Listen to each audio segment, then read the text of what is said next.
Adelante. Bueno, entonces, damos inicio a la tertulia Derecho de Familia ante las nuevas disposiciones del Código Civil para el Estado de Veracruz. Tenemos como invitado especial al maestro Juan Manuel Becerril de la Yaca, abogado postulante. De igual forma, tenemos invitado especial al licenciado Vicente Romero, presidente del Colegio de Abogados en Litigación Oral del Estado de Veracruz. Asimismo, al maestro Francisco Pérez Monte, vicepresidente del colegio ya mencionado.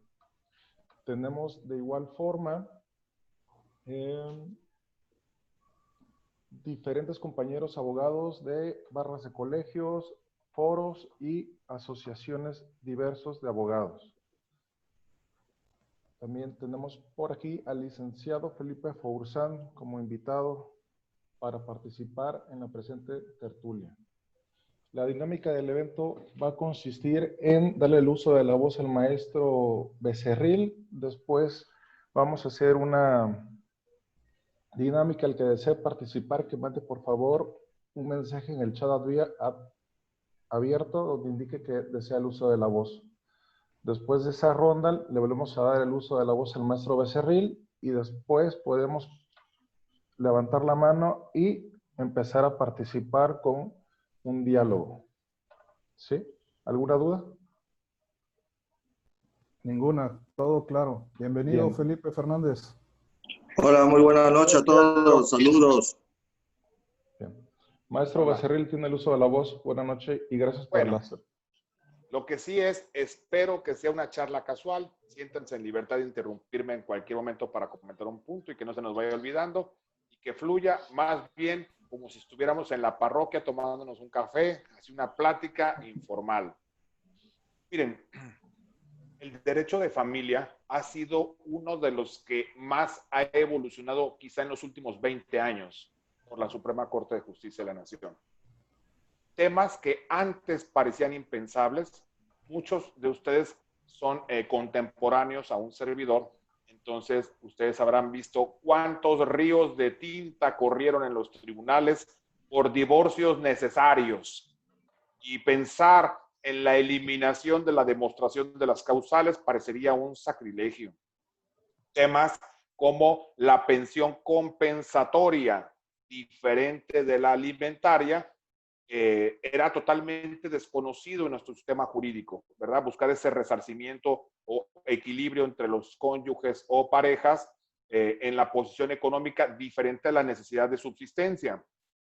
Temas como la no discriminación, en donde ya no importa el sexo de los padres para preferir la guardia y custodia de los menores. Temas como el reconocimiento de una doble jornada laboral, que antaño, pues en automático se decía, la mujer trabaja, inmediatamente estaba impedida de percibir alimentos, como si su trabajo fuese en la misma posición de tiempo, de desarrollo profesional para crecer al igual que el varón y buscando que a pesar de que trabaje, pues pueda tener una compensación atendiendo al doble rol que normalmente se ejerce en nuestra sociedad. Temas como interés superior del menor, como un principio constitucional rector para todas las decisiones de los juzgadores, donde debe privilegiarse siempre el beneficio de los infantes, matrimonio igualitario, adopción entre personas del mismo sexo, la posibilidad de que alternen el apellido a elección de los padres de los infantes, y en fin, son de las que me acuerdo rápidamente que han evolucionado en los últimos 20 años. O sea, pensemos de la novena época, aunque la novena época inició formalmente el 31 de diciembre del 94, la novena época de la Suprema Corte.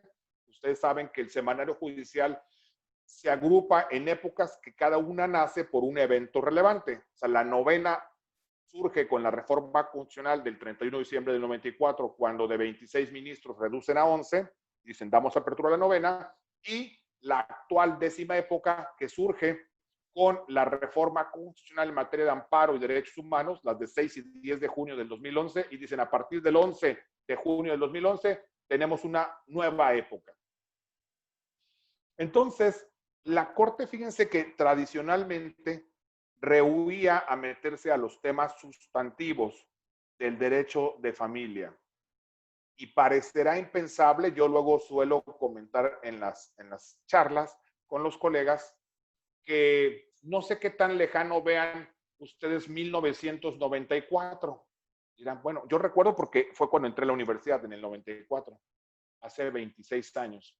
Pero en aquel entonces todavía existía jurisprudencia de la Corte que decía que entre cónyuges no se daba el delito de violación, sino el cumplimiento de un débito carnal.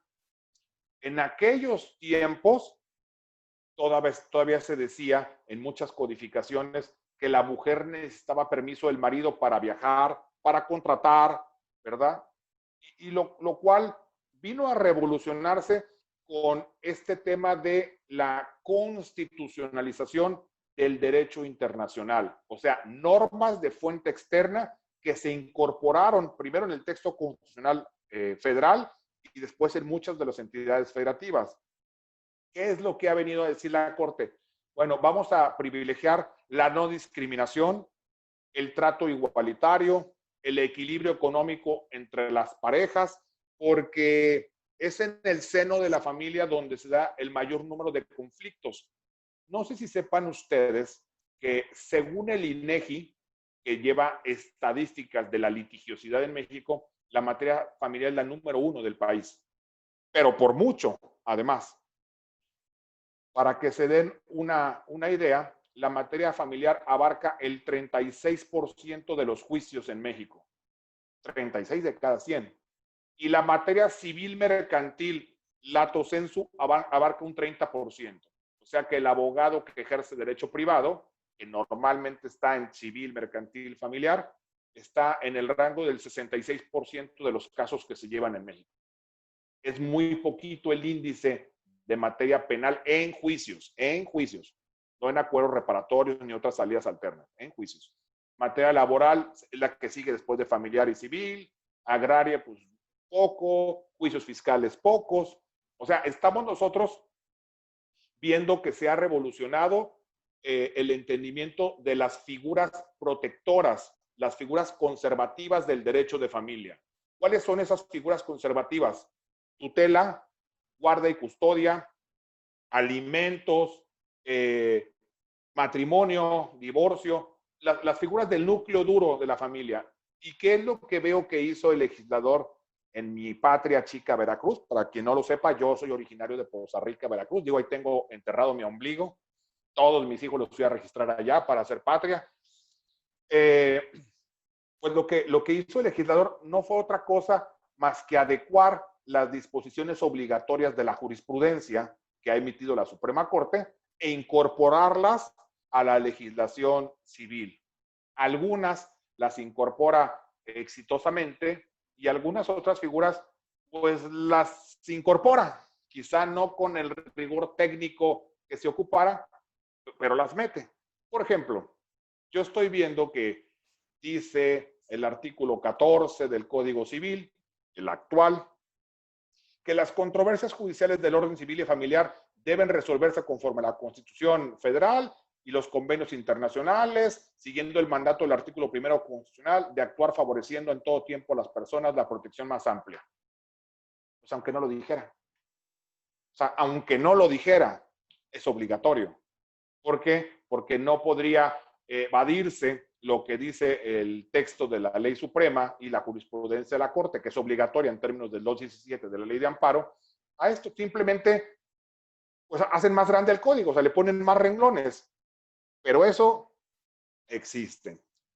Para efectos de la charla, pues yo me permitiré que vayamos, si quieren, comunicándonos sobre cada una de las modificaciones más relevantes, porque son demasiados artículos, ¿no? O sea, no acabaríamos ni en una semana, sino las más importantes. En orden de aparición de las que voy viendo, primero, posibilidad de alternar el apellido de los menores a elección de los padres. Pues esto ya lo dijo la jurisprudencia de la Suprema Corte. Entonces, entre papá y mamá podrán elegir cuál de los dos apellidos desean colocar y en qué orden. Esto a mí me parece que va en consonancia con ese derecho humano de fuente externa que le llamamos el libre desarrollo de la personalidad. Recuerden que ese derecho no está en la Constitución, está en la Convención Americana sobre Derechos Humanos. Y ese derecho, que es de donde surge, por cierto, la eliminación de las causales de divorcio necesario, lo que busca es que la persona pueda desarrollarse de la mejor manera que quiera para los fines propios de su vida. No sé si ustedes tengan algún comentario, pero pues ya estaba en la jurisprudencia, simplemente lo incorporan el cómo llevarán los apellidos. ¿Me sigo o ustedes me van interrumpiendo? Es más, hasta me voy a echar un cigarrito aquí para sentirme en confianza. No me sirvo una cervecita porque me queda un poco lejos el refrigerador, pero no me quedaría nada mal. Está el tema del concubinato, que curiosamente un tribunal colegiado de Veracruz fue el precursor, por así decirlo, de una tesis que dio mucho de qué hablar a nivel nacional acerca de si podía existir concubinato estando casada una persona y por tanto podía reclamarse el pago de alimentos, ¿verdad? ¿Sí conocen ese criterio? Es ahí de un colegiado de Veracruz.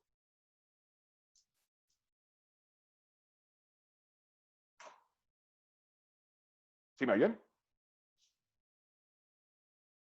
O sea, la regla que existía es cuando una persona está casada, no hay concubinato. No existía la casa chica, pues, ni de la mujer ni del varón. Entonces, pues había un impedimento para reclamar alimentos, porque propiamente no había un concubinato. Sí, porque se decía que iba en contra del orden público, maestro. Ajá. Ese era el criterio y esa era la regla, y no había excepción alguna hasta que nace el criterio que usted está mencionando. Disculpe por interrumpirlo de esa manera, pero quería puntualizar. No interrumpo más. Buenas noches a todos. Adelante, Michelle, no te preocupes. Bueno, pues aquí se modifica el artículo 139 bis del Código Civil y dice una solución que si una persona tiene establecidas varias uniones, o sea, que tenga varias parejas, en ninguna se reputará concubinato. O sea, sostiene que no hay concubinato con quien está unido en matrimonio. Sin embargo, quien haya actuado de buena fe puede reclamar del otro una indemnización por daños y perjuicios.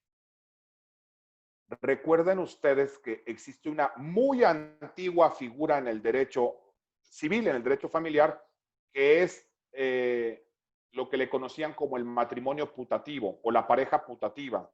Putativo significa aparente, ficticio. Entonces se le da a la persona afectada que obró de buena fe la posibilidad de que reclame una indemnización por daños y perjuicios. Nada más que el problema va a ser y cómo calcular los daños y perjuicios. O sea, vas a tener que tener prueba. Yo pensaría que si se demostraba la buena fe, que se le diera el tratamiento como un acreedor alimentario, porque se prestaba a que alguien se casó, se separó de su pareja un año o 30 años y después se juntó con alguien más e hizo una vida propiamente de pareja. Pero ese alguien más, la segunda pareja, no podría venir a reclamar alimentos porque está casado aquel. Entonces, por, digamos, la conducta de aquel de no haber disuelto su vínculo, se ve afectado a no reclamar alimentos, sino una indemnización por daños y perjuicios, con la problemática que ya sabemos cómo acreditar unos y otros. Daños, pérdida en el patrimonio de una persona por el incumplimiento de una obligación, perjuicio, la privación de la ganancia lícita por el mismo motivo. ¿Cómo lo ven ustedes? Lick, un comentario, no sé si me escuchan. Sí, claro, Felipe. Acá no sé si supieron que en Coatzacoalcos, tengo entendido, un juez federal otorgó en esa misma postura que estás comentando, Lick, de una persona, una fémina que estuvo aparentemente en concubinato, dijo desconocer que su pareja estaba casada. Y que a final de cuentas el juez federal le otorgó para que el hombre, independientemente de que estuviera casado, fue condenado al pago de la pensión alimenticia. Y en el supuesto que estamos platicando, ¿no? De que aunque estuvieran casados, a lo mejor no tienen algún derecho de alimentos. En este caso, en este ejemplo, sí se le autorizó a la señora la pensión alimenticia favorable. Un comentario nada más. Desde luego es un tema que sí causó polémica por la situación de que se trataba la casa chica, dijéramos. Ya lo regulan. Y ahora dicen sí, Sí, de pero hecho no a perdón. una pensión. Sí, Ángel. Sí, y de hecho en el artículo 139, en el cuarter, dice eso, que el concubinato pues genera esos derechos independientemente de cualquier otros derechos y obligaciones. Claro, pero en el ejemplo que citamos en primer lugar no era concubinato, porque la persona Ok. estaba casada. O sea, en el concubinato es evidente que sí, porque la Corte reconoce las uniones de hecho y se tutelan igual que la familia, llamémosle así, tradicional. La Corte ha dicho, hay varios modelos de familia. Papá y mamá, papá, mamá, papá solo, mamá sola, etcétera, etcétera.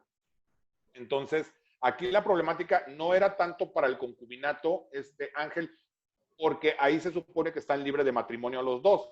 El problema es cuando uno de los dos no estaba libre de matrimonio y entonces el afectado no puede reclamar pensión alimenticia, sino una indemnización por daños y perjuicios, lo cual me parece que es dificultoso de acreditar procesalmente, especialmente el monto. Bueno, por otro lado, a mí que me ocupa también el artículo 139 bis, donde indica en su primer párrafo, dice, los concubinos tienen derechos y obligaciones recíprocos siempre que hayan vivido en común en forma constante y permanente por un periodo mínimo de 3 años. Y dice el siguiente párrafo, no es necesario el transcurso del periodo mencionado cuando, reunidos los demás requisitos, tengan hijos o hijas en común. Entonces, estamos diciendo que una persona casada, digamos, si en una casa chica, se embaraza la novia 3 meses, ya es concubina y tiene derechos, aparte del naciturus, a recibir ella alimentos. Como Claro, concubina y todos los derechos. pero si están libres de matrimonio. Si está unido en matrimonio de los dos, no es pensión alimenticia, sino una indemnización por daños y perjuicios. Yo creo que ahí, maestro, compañeros, colegas, se debe de ponderar también si la persona que se ostenta como concubina dependía económicamente del otro concubino, independientemente de su estado civil, ya se ha casado. Tuvimos por ahí un asunto similar donde la persona está casada, tiene un hijo, se va y vive con la otra persona, con la casa chica, como le estamos denominando, tiene otro hijo, le mandamos la pensión, viene la esposa y reclama.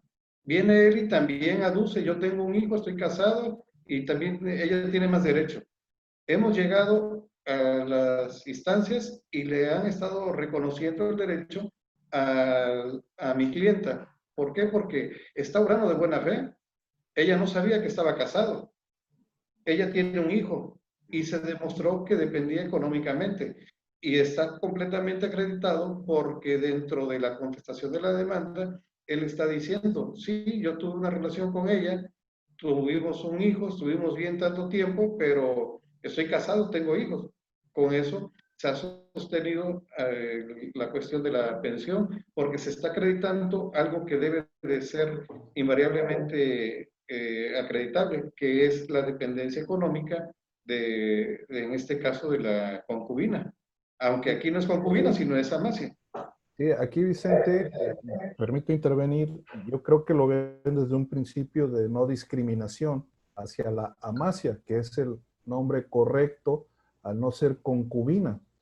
Y esto le da una esfera de protección, lo han resuelto algunos tribunales colegiados aquí en el estado y en otras partes de la República, donde inicialmente la amasia tenía esos derechos con motivo de esas relaciones de solidaridad, ayuda mutua, que se había profesado con su pareja, ¿no? Con su amasio.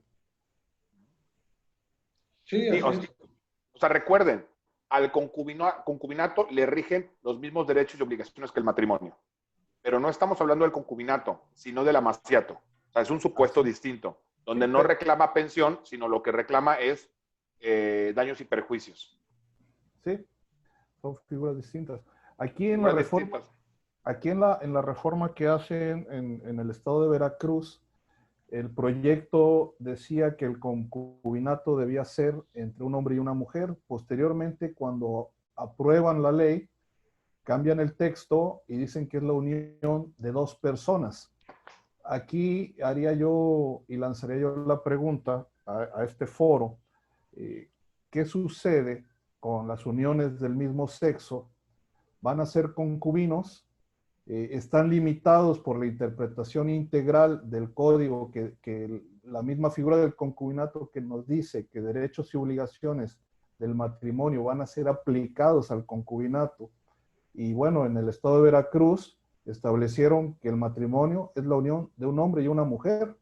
No quisieron meterse en las situaciones de las uniones de dos personas del mismo sexo.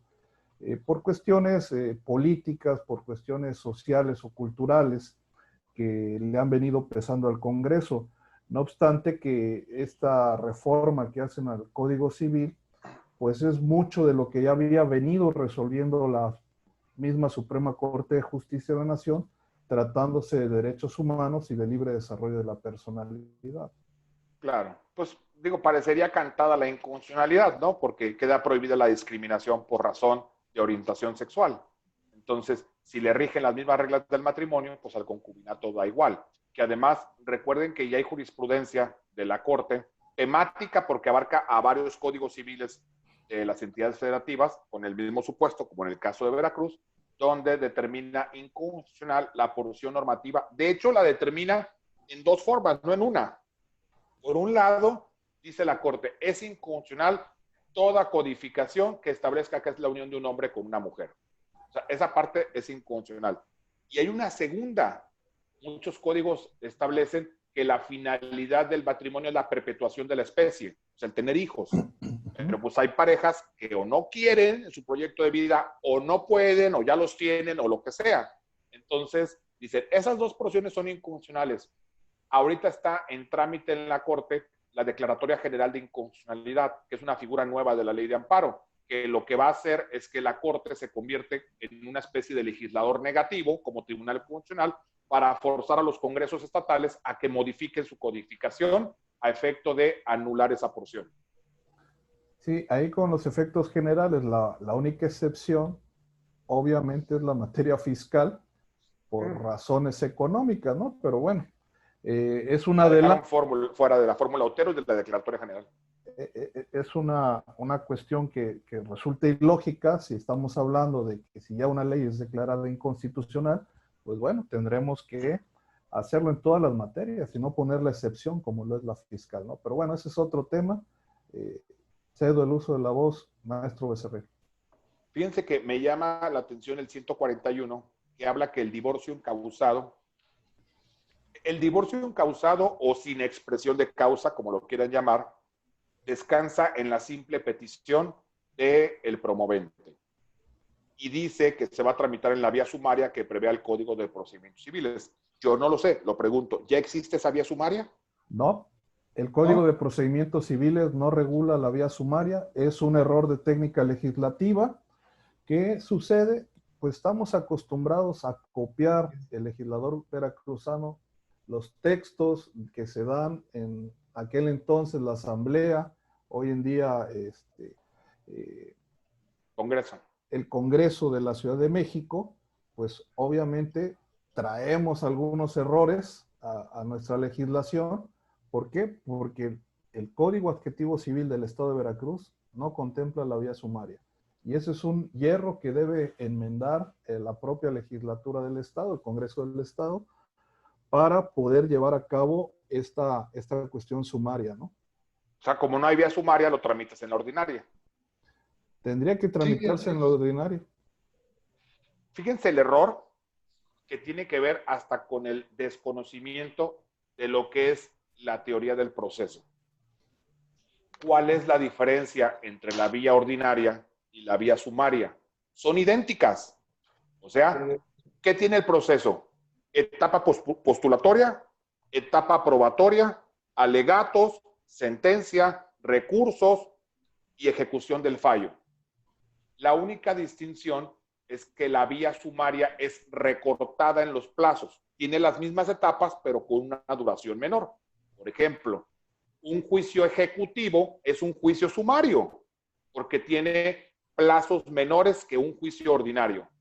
Aquí se equivoca el legislador porque dice, en la vía sumaria. La vía sumaria, como quiera, es contenciosa. La vía sumaria también tiene litis, tiene oposición. Más bien, esto no existe en la Ciudad de México. Lo que tenían que haber dicho es que se tramitará. El divorcio incausado es un procedimiento, no es un proceso, es un procedimiento que se lleva jurisdiccionalmente, pero no hay litis, no hay contención, o sea, no hay demanda, ni hay contestación de demanda. Hay solicitud de divorcio y contestación al convenio de la solicitud de divorcio. Si están puestos de acuerdo en todo, pues ahí se acabó el asunto. Se dicta la sentencia y se acabó. Si no están puestos de acuerdo, se declara de inmediato la disolución del vínculo y dejan expeditos los derechos de las partes para que se vayan a pelear en vía incidental todos los temas atingentes a la familia, como es pensión alimenticia, guardia y custodia, liquidación de sociedad conyugal, etcétera, etcétera. Es un error de técnica. Así es. Yo creo que por aquí se va a seguir aplicando lo que ya se estaba haciendo por parte de los juzgados familiares, que era que metías la demanda, anexabas el convenio, independientemente de que si la otra parte lo aceptaba, inmediatamente venía la resolución, pero si no, se iban y dictaban una resolución interlocutoria y ya entraba el análisis de fondo, la pelea por los alimentos, guardia y custodia. Eso yo creo que es lo que se va a estar haciendo por los jueces. Yo creo que eso es lo que esta reforma pretende, que los divorcios sean más rápidos y la única manera de poder agilizarlos es mediante una resolución interlocutoria, como se estaba haciendo anteriormente. Claro, nada más que va a venir el problema. Imagínense que siendo vía sumaria, ya dijimos, es un juicio. No hay notificación, hay emplazamiento, porque es un juicio.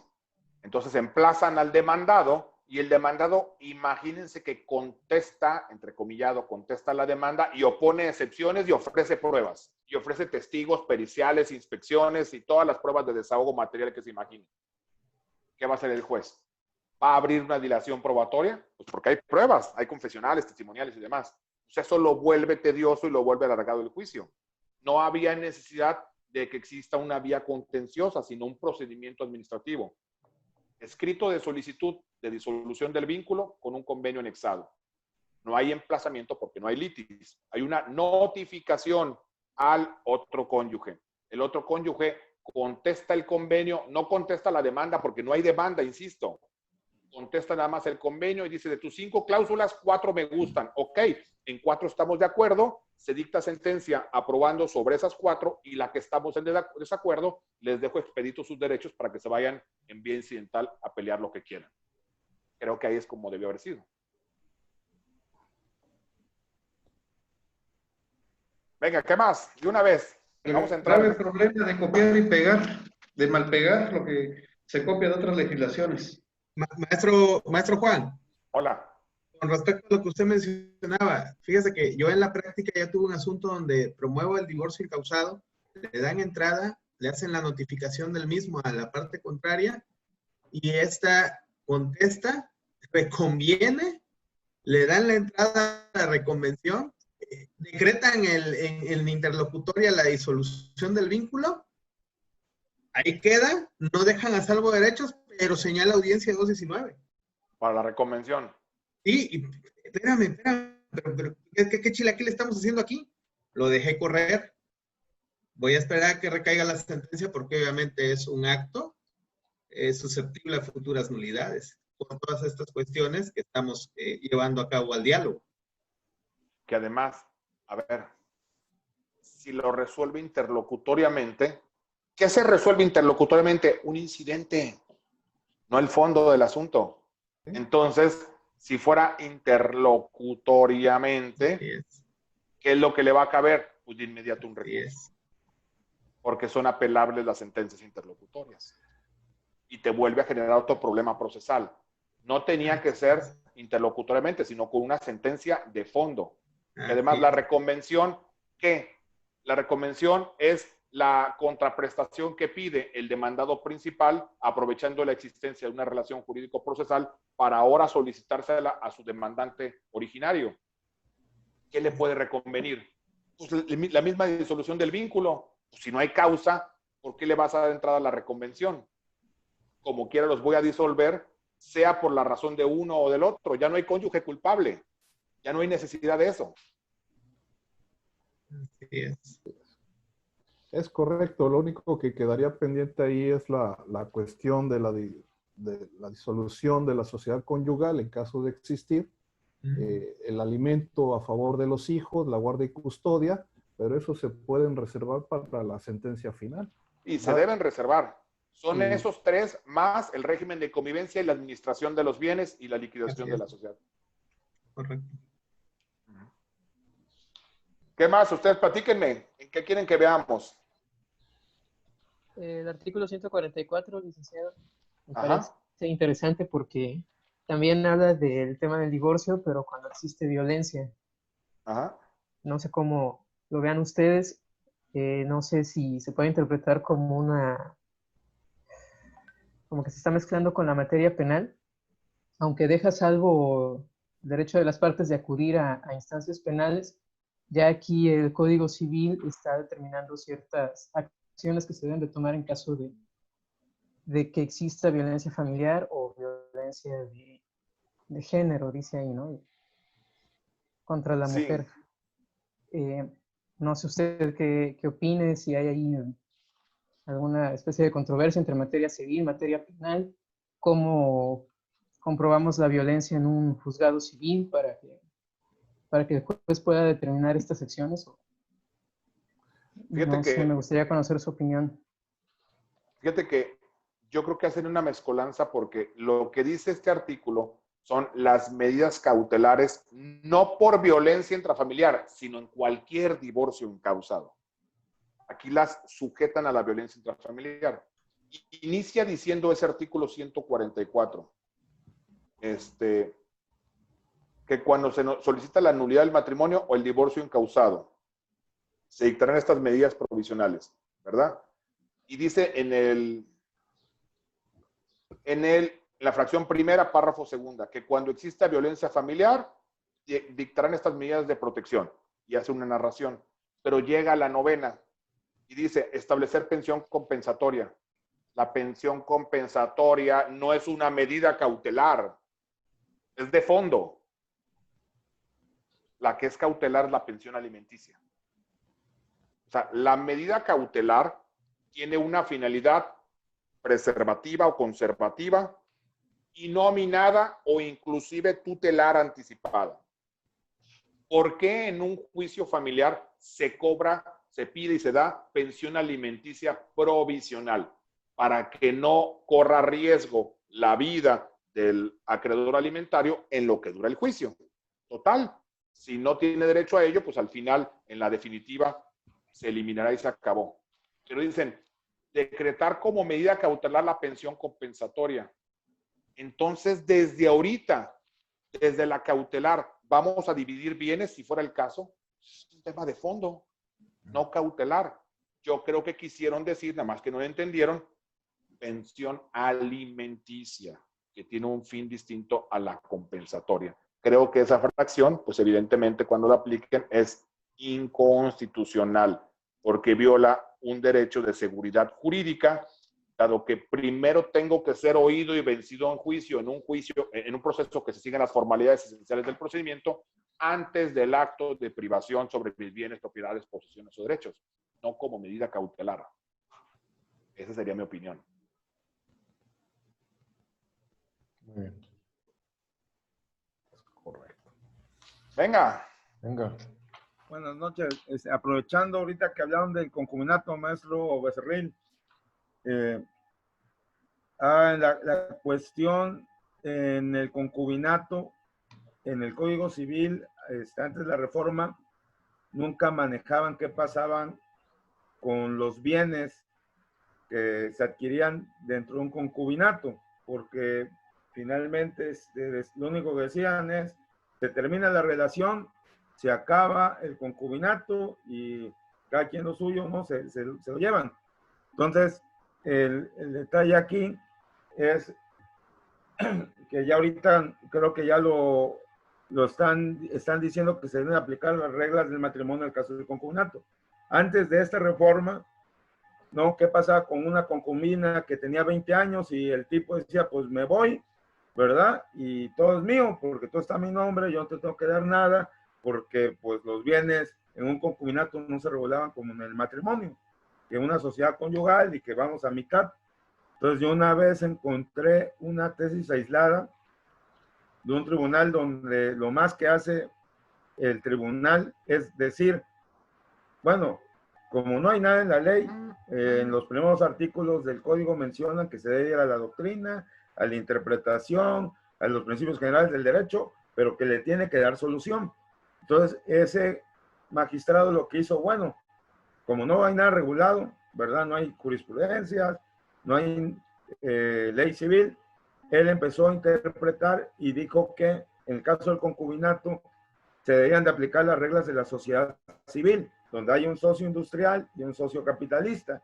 Entonces la mujer se le consideraba como la socia industrial porque la concubina trabajaba en el hogar, atendía a los hijos y todo, y entonces por lo tanto sí tenía derecho a recibir como una sociedad cuando se liquida, pues algo de los bienes. Entonces, y hace poco, unos meses, la corte sacó de que si la concubina quería exigir algo, debía de acreditar que aportó dinero para la adquisición de los bienes. Entonces ya ahí eso estaba medio pues difícil, ¿no? Que una mujer que se dedica al hogar pues ahora tenga dinero y que acredite que le dio al concubino dinero para comprar la casa, para comprar el coche, ¿no? Entonces estaba más difícil. Entonces aquí ahorita no he checado esa parte del concubinato más que donde mencionaban que se debe equiparar como en el matrimonio. Si fuera así, entonces debo entender... Es así, hay texto expreso. Ajá, o sea que ya ahora le toca la mitad a la concubina, prácticamente. Sí, aplica las mismas reglas. Ok. O sea, la Corte ya reconoce una relación de hecho igual que las de derecho, con los mismos derechos y obligaciones. Ahora, quizá uno de los temas más mencionados, pero ignorados por nosotros los abogados, porque los confundimos, es ¿qué diablos es la pensión alimenticia y cuál es la compensatoria? O sea, ¿cuál es la finalidad de una y otra? Porque suena como si fueran sinónimos, pero no lo son. Maestro. Sí. Maestro, y por ahí, bueno, un comentario y al mismo tiempo pregunta. Yo siempre habría tenido entendido que la compensatoria aplicaba cuando estaban en un régimen de separación de bienes hasta por el 50% de los bienes del cónyuge, ¿no? Pero aquí al mencionar la palabra pensión, y bueno, lo entendía como un solo pago al momento de la liquidación. Pero al momento de que dice pensión, yo entiendo una pensión como un pago periódico, como es la pensión alimenticia. Entonces, no sé, ¿esto es un error entonces el que diga pensión o si efectivamente hay algo que sea periódico, un pago para la esposa, para la concubina? Fíjate que estás mezclando, Ángel, una tercera figura que no dijimos ahorita. A ver, pensión alimenticia, pensión compensatoria y la tercera, la que tú introduces, es la indemnización compensatoria. No es la pensión compensatoria, es la indemnización que también compensa. Ah, ok. Ahí les va. Me voy por la más fácil, la indemnización compensatoria. En muchos códigos civiles se dice que estando casados por separación de bienes, el cónyuge, él o la, que se dedicó preponderantemente al cuidado de los hijos y a las labores del hogar, no exclusiva, preponderantemente, tendrá derecho a una indemnización hasta del 50. No es el 50, es hasta el 50. Podría ser el 19 o el 34 o el 48. A juicio del juez. Lo que se busca es que no hubiera ese desequilibrio de que de la economía común del hogar, pues estando casados por separación, muchas veces el varón ponía todas las cosas a su nombre y cuando llegaba el modelito 2020 le daba una patada a la pareja y entonces se llevaba todo el patrimonio. Se dice, aquí se puede compensar estando por separación. O sea, técnicamente no es ilimitada la separación, sino que el cónyuge que se dedicó labores del hogar, cuidado de los hijos, preponderantemente, puede acceder hasta el 50%. Esa es la indemnización compensatoria. La pensión alimenticia surge de un deber de solidaridad, de lealtad. Tiene una regla. El que pueda heredar de otro está obligado a alimentarlo. Esa es la regla. ¿Quién puede pedir pensión alimenticia? Todo aquel que está en el rango de heredar de alguien más y viceversa. La pensión alimenticia lo que busca es privilegiar la subsistencia del acreedor alimentario. Y no solo es comida, sino ha dicho la jurisprudencia de la Corte que es vivienda, salud, alimentos, o sea, comida, educación y esparcimiento, si no me equivoco. Son los 5. Entonces, la pensión alimenticia lo único que busca es que subsista la persona dada la falta de medios propios para que ello ocurra. La pensión compensatoria lo que busca es equilibrar lo desequilibrado en cuanto a una situación de hecho de costo de oportunidad laboral y de no crecimiento profesional igual que el otro cónyuge. De tal forma en que pueden coexistir las dos. De hecho, la ley así lo dice, en este caso de la reforma. La pensión alimenticia, lo normal que ocurría es que disuelto el vínculo matrimonial, ya no tenía la mujer o el varón derecho a percibir alimentos. Ya estaban divorciados. Eso es lo normal. Ahora lo que se establece aquí es, si los necesita, sí. Y el juez va a fijar el periodo por el cual se le tienen que suministrar los alimentos. Periodo que cesaría, desde luego, si la mujer o el varón, fuera el caso, se volviera a casar, se volviera a juntar con alguien o dejara de necesitarlos. Lo curioso de eso, perdón, maestro, es que por ahí le dan facultad al juez para equilibrar conforme a su criterio en esta materia, tomando en cuenta que la pensión compensatoria puede ser asistencial o resarcitoria. Ajá. Es ahí donde mucha gente suele confundirse. Creo que ustedes por allá, en la Ciudad de México, el Estado de México, ya habían innovado jurisprudencialmente ese criterio, en donde independientemente del régimen, si era separación de bienes, la esposa tenía derecho a parte de esos bienes para que también fuera partícipe de esos gananciales. Aquí todavía no se estaba aplicando. Ya por ahí yo tuve un criterio de un asunto del primo de un amigo, donde ya por ahí un magistrado del tribunal colegiado que le gusta mucho irse con esos criterios, ya estaba por ahí él esgrimiendo su criterio de que tenía que dársele la oportunidad a la esposa independientemente del régimen que se hubiese casado. Yo creo que estas cuestiones son muy delicadas y desgraciadamente son muy escuetas los diputados al hacer una reforma donde no viene de manera explícita cómo se deben de aplicar estos artículos. Nos corresponde a nosotros irnos al fondo y seguir luchando en todas las instancias para que se determine hasta el final cómo debe de quedar todo. Fíjense que yo aquí lo que les recomendaría es aplicar sentido común. Esto es, aquí pone Michelle en el chat, efectivamente, la que es resarcitoria es la compensatoria, busca resarcir. La que es asistencial es la alimentaria. Esto es, a ver, pongámoslo en perspectiva con simple lógica.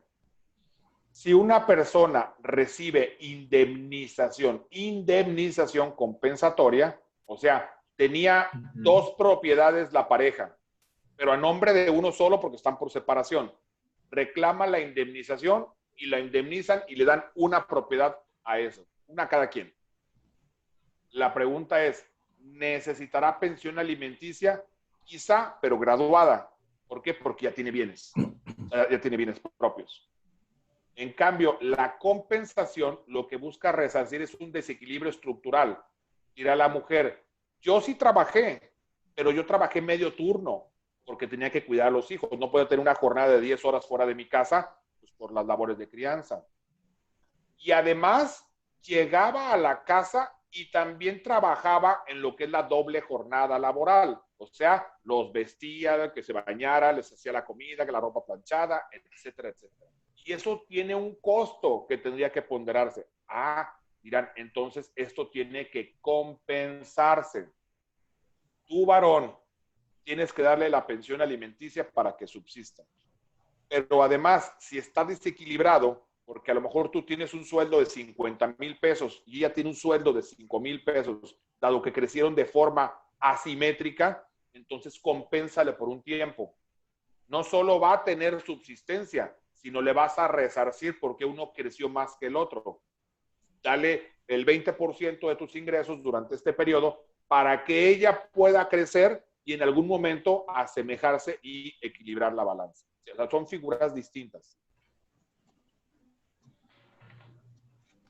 Una pregunta, maestro Becerril, ¿cómo calculan ese periodo de tiempo? Porque yo he visto sentencias que otorgan pensión compensatoria hasta por el mismo tiempo que duró esa unión o vínculo matrimonial. La vieja regla de la pensión alimenticia en el divorcio necesario. Aquí la ley te lo dice, no me acuerdo qué artículo es, pero básicamente, estos los encuentro, dice que la edad, el grado de instrucción, la posibilidad económica, o sea, tiene varios factores ahí. Y es discrecional. Es discrecional. Es discrecional y hay que aplicarse en lo personal. Ya lo vi, perdón, antes que se me vaya. Es el 252 ter. Dice, para otorgar la pensión compensatoria se tomarán en cuenta las siguientes circunstancias. Edad y estado de salud, calificación profesional y posibilidad de acceso a un empleo, duración del matrimonio concubinato, dedicación al hogar, colaboración en el trabajo o actividades del excónyuge, medios económicos de uno y otro, las obligaciones que tenga el deudor y la existencia de la doble jornada. Aquí te lo dice ya. ¿Cuáles son esos factores?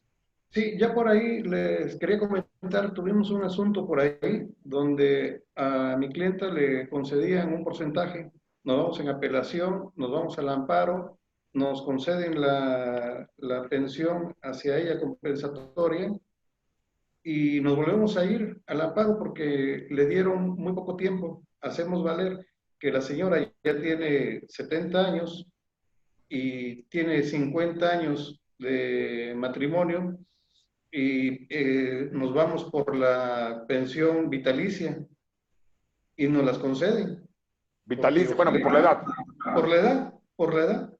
Pero fue un buen punto porque muchas veces el parámetro que estaban aplicando era, tardaste 10 años de casado, 10 años te condeno a la pensión, pero pues en este caso también hay que ver el factor edad. Claro. Me imagino que dijeron vitalicia porque según el INEGI, el promedio de vida, las mujeres saben que vive más que el hombre un año, ¿no? Sí saben que vive más. Es 78 años para la mujer y 77 para el varón. Dice una amiga mía que todas las mujeres tienen derecho a un año de viudez. Por eso es que viven más. Maestro. Hola. ¿Qué tal? Buenas noches. Por ahí incluso aquí nosotros en Veracruz hay una tesis aislada donde nos dice que la pensión compensatoria incluso puede ser mayor a la duración del matrimonio en cuanto se acredite la relación familiar que haya iniciado con anterioridad a la celebración de este. Entonces, pues ahí pues, nos deja que pues no importa los años que se hayan durado casados, si por ejemplo hay parejas que han vivido 30 años juntas y se casan ya casi al final y se divorcian enseguida, pues bueno, pues ahí puede aplicar ese tipo de tesis, igual del mismo magistrado que le gusta experimentar en ese tipo de situaciones. Claro. Y vaya, yo lo veo justo, porque dice, estuvieron 30 años en una relación de hecho y 5 en una de derecho, pues no puede ser que sea al mismo tiempo duración del matrimonio porque habría un toque de injusticia. Recuerden que aquí hay mucho de tema casuístico, ¿eh? Dentro de los temas casuísticos que está mencionando, hay, refiriéndonos a la salud, aquellas personas que pues son derechohabientes o beneficiarios de un sistema de salud como del IMSS o del ISSSTE, al momento, por ejemplo, cuando llega esta disolución del vínculo matrimonial, cuando ambas personas ya son de avanzada edad y pues requieren de los servicios de asistencia de salud, yo sí he reclamado el que se le permita seguir gozando de esa derechohabiencia por ejemplo, al Instituto Mexicano del Seguro Social, con motivo de la edad y de la necesidad que tiene y porque siempre dependió de ese servicio subrogado a través del marido, ¿no? Y se los dan, ¿eh? Sí, sí, sí, lo he Sí obtenido. se los dan. Ok, ¿qué más, jóvenes? Hablen ahora de una vez. Bueno, dentro de las reformas que tuvo por aquí, y no precisamente la del 10 de junio, sino el 7 de mayo, el artículo 157, una figura que para usted allá en la Ciudad de México ya es muy conocida, la alienación parental. Ya no existe aquí. Bueno, pues se introduce aquí al texto del Código Civil veracruzano de alguna forma, y lo relacionan también con el artículo 329 del Código Penal, tipificándolo como delito de desobediencia y resistencia de particulares a aquel padre que tenga la guardia y custodia de hecho o de derecho de un menor y que se niegue a otorgar esa convivencia, ya está ahí tipificado y sobre todo, pues se cuida mucho de que el menor de edad no esté aleccionado para efecto de impedirse una convivencia con el padre que no tiene la guardia y custodia. Es una reforma pues interesante porque pues muchas veces y lamentablemente a los hijos se les agarra como escudos en un litigio y bueno, establecen por ahí, si no me das dinero, si nuestra separación no fue la más amistosa, pues jamás vas a volver a los hijos, ¿no? Esa era la idea arcaica que pues todavía prevalece en muchas personas, pero bueno, ya de alguna manera la ley apoya para que se lleve a cabo esta convivencia de los menores con ambos progenitores, ¿no? Ok, nada más aquí quisiera aclarar que una cosa es la negativa de un padre, el impedimento para que conviva con el otro progenitor, y la alienación iba dirigida, cuando existió aquí en la Ciudad de México, más bien a el inducir al odio a los menores hacia alguno de los progenitores o a su familia extendida. Entonces, lo que se dijo aquí es, según digamos, los más novedosos dictámenes clínicos, psiquiátricos, psicológicos que ha extendido la Organización Mundial de la Salud, se dice que no existe como tal esa enfermedad de la alienación parental. Entonces, aquí la quitaron hace 2 o 3 años. Sí existe una figura para suspender la guardia y custodia o el régimen de visitas del padre que induzca al odio a los menores hacia el otro, pero como tal no le llaman alienación, que es el nombre clínico. Ok, gracias. Que sí, coincido contigo. Los padres podrán olvidarse de los días que van a ver a los hijos, el régimen de convivencia, las modalidades, no les importa la disolución del vínculo. Pero si les quieres quitar un peso de más o un peso de menos, según sea el acreedor o el deudor, ahí es donde sí van a utilizar todas las armas y tristemente los hijos son utilizados como mecanismo de lesión al otro. Tanto me das, tanto derecho tienes a convivir. Cuando ya la jurisprudencia ha dicho que corren por senderos paralelos diferentes. O sea, no es impedimento la falta de pago de alimentos para la convivencia con los niños. Por una razón, porque el derecho de convivencia es de los niños, no solo del padre. En cambio, el pago de los alimentos pudiera ser que el progenitor tuviera un impedimento, una imposibilidad, está desempleado porque lo corrieron ahorita, está enfermo o lo que fuera. Sí, es parte de la problemática que vamos a enfrentar con esta situación de la pandemia.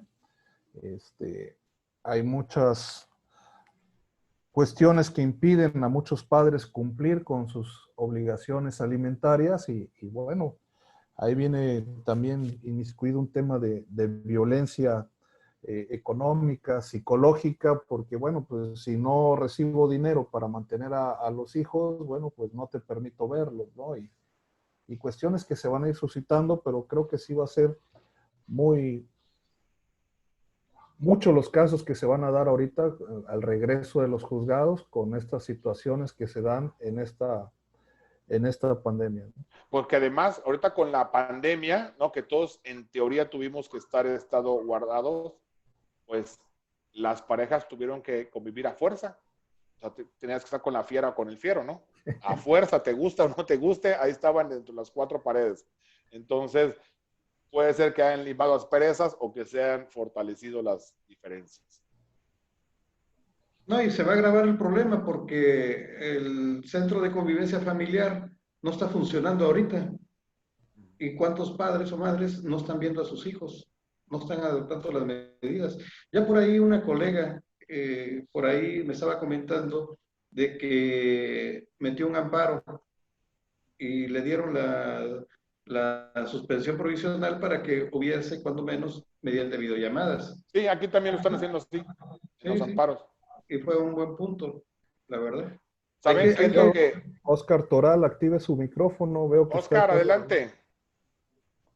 Sí, oiga, maestro Becerril, ahorita que tocaron la cuestión de la pensión compensatoria, ¿no? Aquí acabo de subir en el chat, ¿verdad? Lo que dice el nuevo artículo 252 en su primer párrafo. Ajá. Y habla que la pensión compensatoria es asistencial y también es resarcitoria, o sea, son las dos a la vez. O sea, no es de que la pensión normal, la alimenticia, es la asistencial y la pensión compensatoria es la resarcitoria. Aquí habla, la pensión compensatoria tiene dos cosas, asistencial y aparte resarcitoria, o sea que te van a dejar un tiempo cobrar cierta cantidad fija, ¿verdad? Como asistencia para sobrevivir en lo que mejora y la compensación por el tiempo que no estuvo. Me imagino que es lo que van a resarcir. Ok, esa es la pensión compensatoria. Hasta aquí, déjame hacerte una pausa. Déjame hacerte una pausa porque eso existe aquí. Pero tiene una razón lógica. Al divorciarse, no necesariamente hay pensión alimenticia y compensatoria. Puede haber las dos o puede haber solo la compensatoria. Entonces, si solo existe la compensatoria, pues es asistencial y resarcitoria. Ahí mismo lleva los dos. Exacto. Si hay pensión alimenticia y compensatoria, la alimenticia es la asistencial y la compensatoria es la resarcitoria. Ah, ok, bueno, y en este caso, como se está empezando a dar pues la situación, ¿no?, que usted menciona de los conflictos internos de la casa que van a derivar en divorcios. Aquí, en el caso de lo que reformaron en el Código de Pensión Compensatoria, mencionan que es irrenunciable y que no está sujeta a transacción.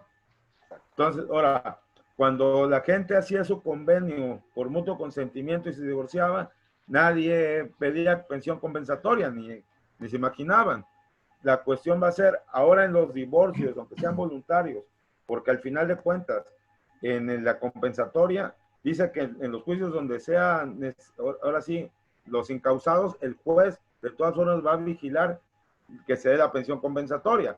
Si eso lo hacen en la que es ahora sí, los nuevos pleitos que va a haber, en el caso de consentimiento para el divorcio, ¿qué va a pasar?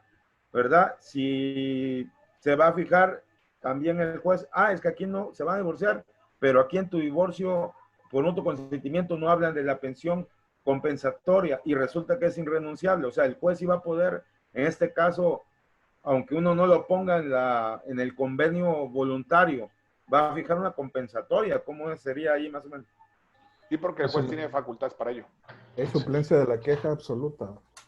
Si me permiten también compartir, nosotros nos gusta trabajar esas figuras en los convenios para pues darle fin al litigio.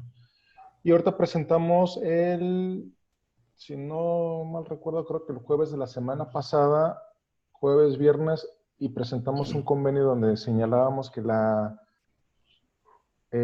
pareja no necesitaba alimentos, que no era dependiente, no era dependiente económico, que no necesitaba alimentos, toda vez que ya tenía un trabajo porque la pareja le había dado licenciatura y maestría y tenía acceso a Pero sí pusimos la figura de pensión compensatoria para que ella pudiera equilibrar su economía, porque pues tenía diferentes gastos en casa, y el juez lo lee y dice, está bien, con pensión compensatoria, y nos acepta el convenio.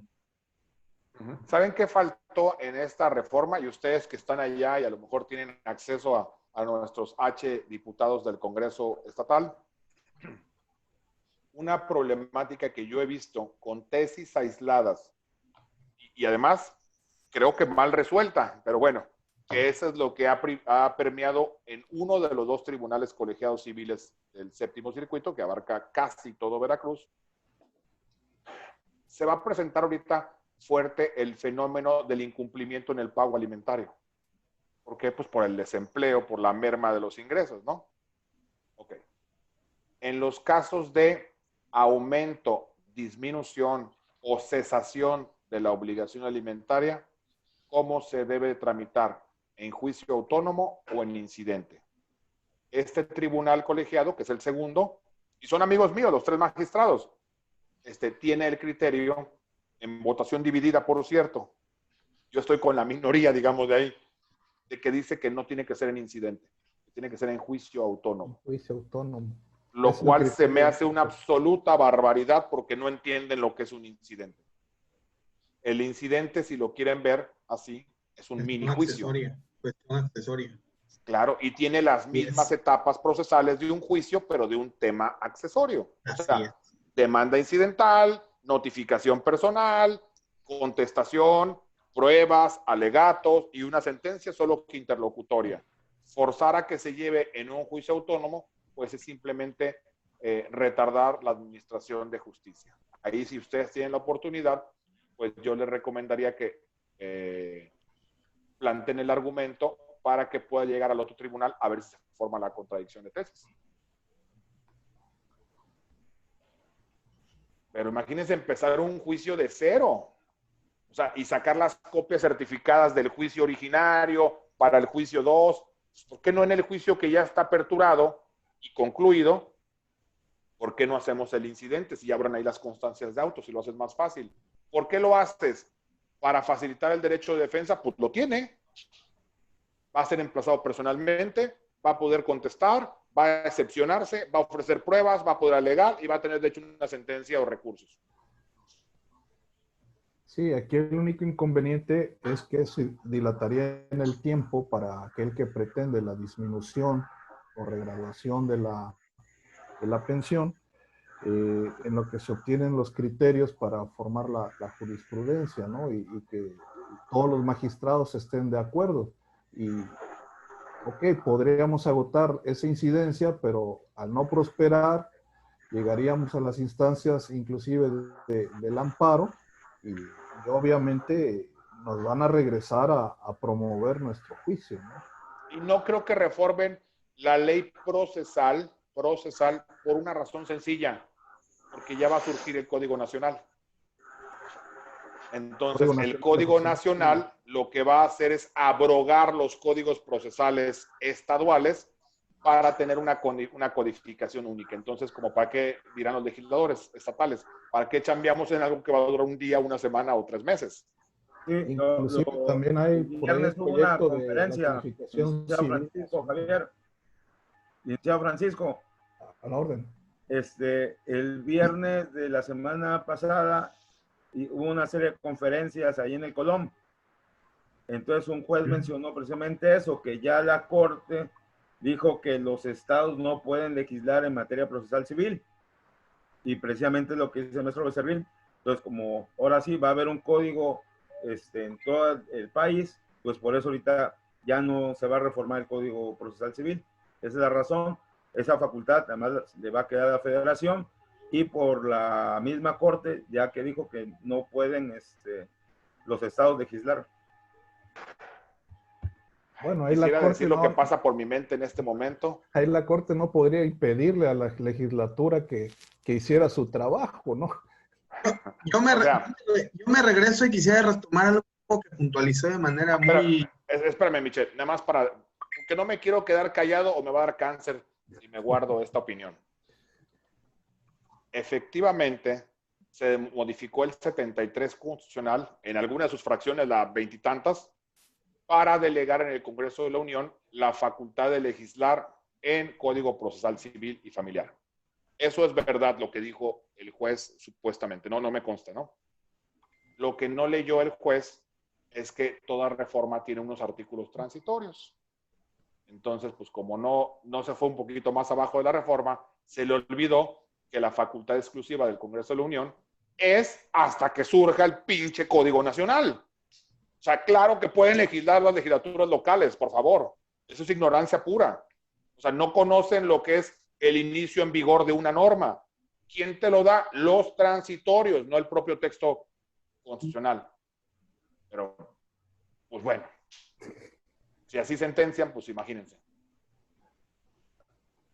No, esperemos que haya sido bien intencionada la intervención de aquel juez o magistrado que lo mencionó y que pues lo que él espera es que se dé el Código de Procedimientos Civiles Nacional, ¿no? Pero bueno, dejamos ahí el punto, pero sí era necesario aclarar esa división de poderes y la facultad de legislar abiertamente del Congreso del Estado de Veracruz mientras no exista la legislación adjetiva nacional, ¿no? En materia civil. Maestro, sí. Nada más regresando al tema de la modificación, por la situación como está. Ahí el artículo 252 cuarter es un artículo que me llama la atención por el hecho que las sentencias o convenios en materia de pensiones alimenticias no podrán ser modificados después de firmados, salvo que cambien las condiciones o circunstancias generales existentes en el momento de su emisión por acontecimientos extraordinarios que no se pudieron prever, bla, bla, bla. La cuestión es el segundo párrafo. Solo se consideran como acontecimientos extraordinarios aquellas alteraciones imprevisibles que sobrevienen por hechos o circunstancias ajenas a la voluntad de las partes, que modifican la situación económica y no de circunstancias particulares o personales del deudor, como lo puede ser contraer nuevas nupcias o procrear un nuevo hijo. Y eso es lo que llama la atención, porque si pruebas otros hijos, pues tu capacidad económica va a variar. No tienes la misma capacidad para mantener un hijo que para mantener dos. Considero. Vaya, yo considero, salvo su mejor opinión, cantada la inconstitucionalidad. A ver, efectivamente. Imagínense que una persona se casa y procrea dos hijos. Perfecto. Y tiene una pensión alimenticia fijada para esos dos hijos y la exmujer, pensemos en un 50%. Y se vuelve a casar en ejercicio de su derecho humano al libre desarrollo de la personalidad y de esas circunstancias de la vida que pasan y en su segunda relación, sea matrimonio, concubinato, lo que sea, tiene triates.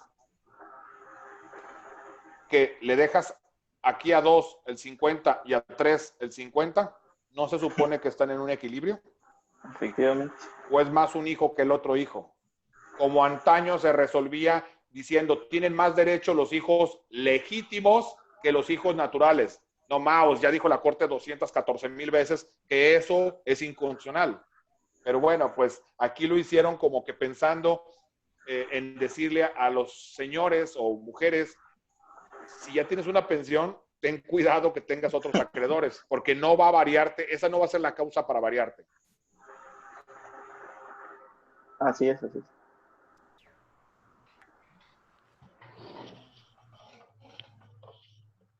¿Alguien más desea participar? ¿Alguien más? El compañero maestro. Miquel. Vamos a hacer 2 intervenciones más y vamos a darle las gracias Maestro, al es que maestro. usted comentó algo muy puntual en su... Sí, bueno, maestro, Maestro, es que compañeros, usted comentó algo muy puntual en su planteamiento cuando inició.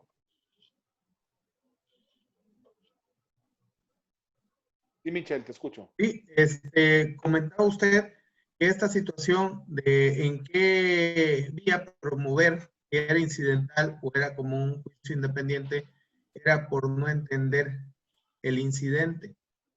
Y fíjese hasta dónde nos fue llevando esa parte de no entender la esencia y el alcance del medio de impugnación, si se le quiere llamar de esa manera. Lo es. El incidente es un medio de impugnación. O el Una medio especie. alterno que tengo para poder llevar a cabo una cuestión accesoria que, si bien es cierto, no formaba parte desde un inicio en el procedimiento, se volvió parte del mismo por la trascendencia y la secuela y la naturaleza que en este te da momento a momento. Y es muy importante tanto entender el medio de impugnación, el recurso de impugnación, como el espíritu de la norma en sí misma y para dónde lo voy a direccionar y para dónde lo voy a aplicar, porque me regreso y repito, hasta dónde nos llevó en la plática, en el diálogo muy nutritivo, el no entender por parte de una multitud cómo aplico y cómo utilizo un incidente. Y considero que es algo esencial en la vida práctica del postulante, maestro. Esencial. Pues sí, pero a veces creo yo que los legisladores pues quieren plasmar en las codificaciones su nombre en cualquier tipo de ley, como si quedaran letras de oro grabado en el Congreso. Políticamente hablando. Y hacen pues cualquier tipo de barbaridad. Yes. A final de cuentas, recuerden esto. La idea es que efectivamente el derecho se acople a la realidad y no que la realidad se acople al derecho. Las normas sustantivas, que son las que nos están modificando, la mayoría tiene que ver con criterios jurisprudenciales. O sea, no descubrieron el hilo negro, ¿eh? Es lo que ya estaba resuelto y que era obligatorio. Nada más lo incrustaron.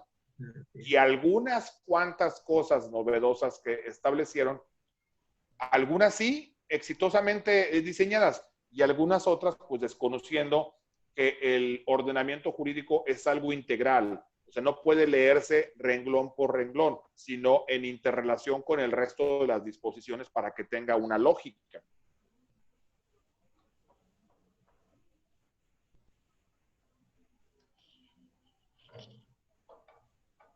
Pues bueno, antes de cerrar, porque creo que ya hasta nos extendimos un poquito de más, pues en nosotros está todo este tipo de planteamientos, hacerlos valer ante los tribunales, porque ¿de dónde surgen las jurisprudencias y tesis? Pues de las pretensiones, de los reclamos que hagamos valer los abogados postulantes. Los tribunales no se levantan los magistrados diciendo, ay, no tengo nada que hacer hoy, ¿qué haré? ¿Qué haré? Ah, voy a inventar una tesis. Pues no, tiene que venir por una petición expresa. Entonces, yo suelo decir que en el estado de Veracruz, que tenemos una rica tradición jurídica, Veracruz es un estado de abogados, literalmente, no solo por la población, sino por la cantidad de gente que tiene proclividad a estudiar la carrera de Derecho, en parte por el gran número también de instituciones que imparten en las universidades esta profesión. Tenemos que salirnos de lo que le llaman de la caja, o sea, irnos más allá de lo tradicional. Además, aquí estamos hablando solo de la normatividad local.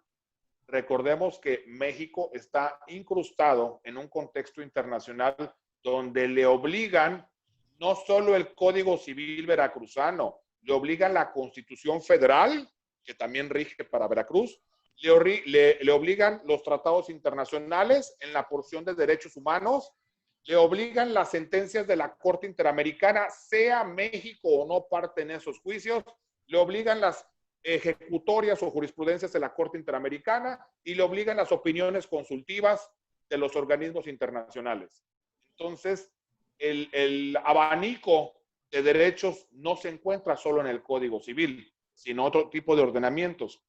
El problema es ¿Cómo los hago valer si desconozco esos ordenamientos? Pues en materia familiar, que es la que estamos hablando hoy, hay convenciones sobre adultos mayores, sobre menores, en el caso de mujeres, temas de violencia intrafamiliar, todo lo que implique. Esos ordenamientos tienen derechos humanos que son obligatorios al mismo rango de la Constitución Federal. Forman parte del parámetro o bloque de regularidad constitucional, pero solo los vamos a poder defender si los conocemos. Entonces, la labor de nosotros es eso, o sea, estudiarlos para poder plantearlos en un litigio. Salgámonos del cuadro, salgámonos de lo que siempre se ha hecho, porque así se ha hecho. Pues muchas cosas están mal hechas. Yo cuando voy a Veracruz, que insisto, y quiero dejarlo bien asentado, yo adoro mi pueblo, pero hay muchas cosas que tienen décadas practicándose y no por antigüedad han ameritado que sean certeras. Cuando me ha tocado ver algún litigio en Veracruz, siempre me quedo así como con cara de what, esto qué chingados es, no, nunca lo he visto en otro lugar más que en Veracruz. Llega la gente, tenemos un juicio civil común y corriente, el de cajón, audiencia de 219, abogado, fije la litis. No, Maus, ¿qué voy a fijar? Si ya está la demanda y la contestación. ¿A poco si digo más de la demanda, entonces esas prestaciones o hechos se incrustarán en la litis? O si digo más o menos de la contestación, lo que dije de menos ya no valdrá. Por favor, la litis se fijó en el primer escrito y punto. Este tipo de costumbres, como el abogado que dice, objeto todas las pruebas del colitigante. Por favor, ese es un ignorante. No puedes objetar más que 2 pruebas. Solamente se objeta el dictamen pericial y el documento privado que no proviene de las partes. Lo demás no existe la objeción. Todavía veo que califican el pliego y le dan vista al abogado. Tiene algo que manifestar. ¿Qué chingados va a manifestar si ya fue calificado? Lo que tiene que hacer es recurrirlo. ¿Qué va a hacer? Objeto la calificación de posiciones. ¿Y eso qué es? O sea, ¿qué vas a hacer? ¿Con esa objeción afianzaste tu derecho? No. ¿Revertiste la calificación? No. Lo que tienes que hacer es impugnar la decisión. Y así como esas, podría decirles 25 cosas que veo de repente en el litigio de nuestra entidad. Lo que hay que hacer es depurarnos para tener una técnica procesal adecuada. No es porque me lo enseñó mi jefe, que eso a su vez se lo enseñó su jefe, que a su vez se lo enseñó su jefe y tenemos 100 años haciéndolo así, 100 años haciéndolo mal. Hagamos las cosas adecuadas. Hay otra que me encanta de allá. Vengo a contestar los hechos de la demanda, muy bien, y voy a narrar hechos propios. Me valen madres tus hechos propios, no son parte de la litis. Tú solo tienes que contestar los hechos de la demanda para no tenerlos confesados. Pero eso, nosotros somos los que tenemos que hacerlo. ¿Cómo? Conociendo el procedimiento. Conociendo el correcto procedimiento.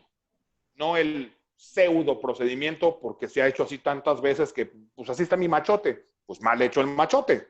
O sea, hagámoslo bien.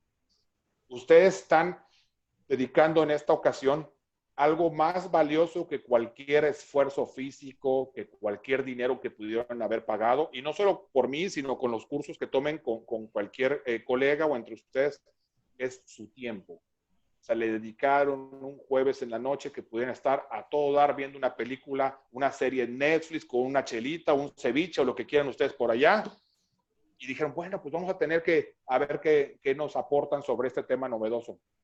Mi invitación es para que lo sigan haciendo, para que salgan de la caja, no se queden con lo mismo que ya hay. Algunas cosas son buenas, pero hay unas que son definitivamente muy malas, pues hay que erradicarlas y perfeccionarlas. Esa sería mi invitación para que sigan ustedes en este camino. Pues no sé si hay algo más, yo me reitero a sus órdenes. La gente que me contacta en privado, pues trato siempre de contestarles de inmediato. Todo lo que yo dije aquí, por favor, dúdenlo, rebátanlo, porque no es ni lo único ni perfecto. Es la opinión de un simple colega, abogado postulante, que así veo el tema procesal. ¿Algún comentario, alguien más? Sí, maestro Perea, pues darle las gracias al maestro y amigo Becerril, que siempre nos ha distinguido con su amistad, con el aprecio que desde que nos conocimos, maestro, que siempre ha tenido para todos los abogados, en especial de aquí de Veracruz, pues por aquí lo esperamos prontamente, Dios mediante, para poder saludarnos y departir unos buenos momentos. Perfecto, yo he encantado. El día que se levante la pandemia me encantaría ir a Veracruz porque además de que es mi pueblo, además de que me encanta la comida, suelo decir aquí con mis amigos chilangos que tenemos un vicio muy común los veracruzanos y siempre digo, los mejores jugadores de dominó están en Veracruz. Sí, señor. Maestro Felipe. Nada, reiterar el agradecimiento como siempre y la disposición hacia nosotros, al licenciado Y los, Becerril. y los mejores mariscos, maestro, por aquí lo esperamos y lo voy a cocinar. Perfecto, me va a encantar. Ahí está ya. Pues gracias, Lin, como siempre. Un gusto saludarlo nuevamente y esta es su casa, como ya lo sabe. Y pues nosotros encantados que cada vez que tengamos una plática como esta y que no sea tan lejanas, que sean más periódicas, por favor. Claro, yo los voy a invitar a que se suscriban quienes no estén. Tengo un grupo en Facebook que se llama Abogados Amantes del Derecho, donde con alguna regularidad, bastante regularidad de ello, damos cursos o clases gratuitas. Por ejemplo, mañana tenemos una, mañana viernes, sí, a las 11 de la mañana, y de diferentes materias, ¿eh? Mañana tenemos una sobre el ABC para registrar una marca. El miércoles que sigue, que es 8 de julio, voy a tener una clase gratuita donde voy a interactuar con un amigo magistrado de circuito civil, que vamos a hablar sobre los actos de imposible reparación, y así. A veces vamos hablando de diferentes materias. Cuando no son de mi materia, solo soy moderador. Cuando son de mi rama, pues ya intervengo. Entonces, no hay excusa. Ahorita estamos sobresaturados de cursos en línea, de todo tipo. Gratis, baratos, medianos, caros, de todo tipo. Pues, ¿qué es lo que tenemos que hacer? Esto es como ir a hacer ejercicio. ¿Cómo vas a agarrar condición física? Haciéndolo diario. Oye, pues si lo hago un día sí, 8 no, 2 sí, 4 no, pues no te va a funcionar. Nosotros tenemos que estar actualizados y siempre queriendo conocer algo más para que tengamos mejores resultados. Decía Einstein que locura es hacer lo mismo una y otra vez, esperando diferentes resultados. Queremos algo diferente, pues hay que hacer cosas distintas, como por ejemplo, este tipo de charlas. Yo los invito a que sigan teniéndolas entre ustedes y si algún día me vuelven a hacer el honor de que participe, pues ahí estaremos. Gracias, maestro. Pues tenemos que ir agarrando la habilidad de esa tertulia, estar participando de una forma más dinámica. Bueno, de igual forma me gustaría felicitarlo por su proyecto, Instituto de Actualización Jurídica Becerril de la Yata. Felicidades por su proyecto. Gracias. Miren cómo la vida te va presentando las circunstancias, porque yo jamás pensé en abrir una propia escuela digital. La verdad es que estaba medio saturado en muchas instituciones dando clases y feliz dándolas ahí todavía sigo. Pero en esto de la pandemia, siempre digo que la necesidad es la madre de las virtudes, así como la ociosidad de los vicios, pues la necesidad de las virtudes, porque yo dije, ¿qué voy a hacer sin trabajar? Necesito ponerme a producir, pues tengo un grupo de abogados más o menos grande, pues somos 18 personas, tengo que ponerme a ver cómo vamos a generar. Entonces dije, pues voy a abrir una escuela digital, porque si esto me gusta, en parte lo puedo hacer como labor social, en parte puedo válidamente vivir de ello, teniendo una retribución como un profesor común y corriente. Y así como eso, tenemos que reinventarnos los abogados, porque ya no va a volver a ser igual esto, ¿eh? Y esto va a cambiar el ejercicio de la profesión. Va a haber más tecnología, más digitalización, va a haber más cosas a distancia de videollamadas, videoconferencias para audiencias. Todo esto tenemos que nosotros ponernos las pilas y movernos rápidamente, porque si no nos quedamos rezagados frente a la competencia. Yo les deseo mucho éxito, que tengan mucha salud ustedes y sus familias, y me reitero como su servidor y amigo, y estoy a sus órdenes, jóvenes. Gracias. Entonces, a través de la Dirección de Investigaciones Jurídicas del Grupo Pereira Abogados, le damos las gracias al invitado especial, a todos los asistentes, y buenas noches. Gracias, Rafa, por la invitación. Gracias, maestro. Gracias La a escuela todos. digital, quien pregunta, nada más la busca en Facebook como Instituto de Actualización Jurídica Becerril de la Yata. Ahí viene toda la información. Instituto de Actualización Jurídica Becerril de la Yata, y pues ahí viene el informe diario que vamos presentando. Suerte, jóvenes, que estén muy bien todos. Hasta luego. Cenen rico.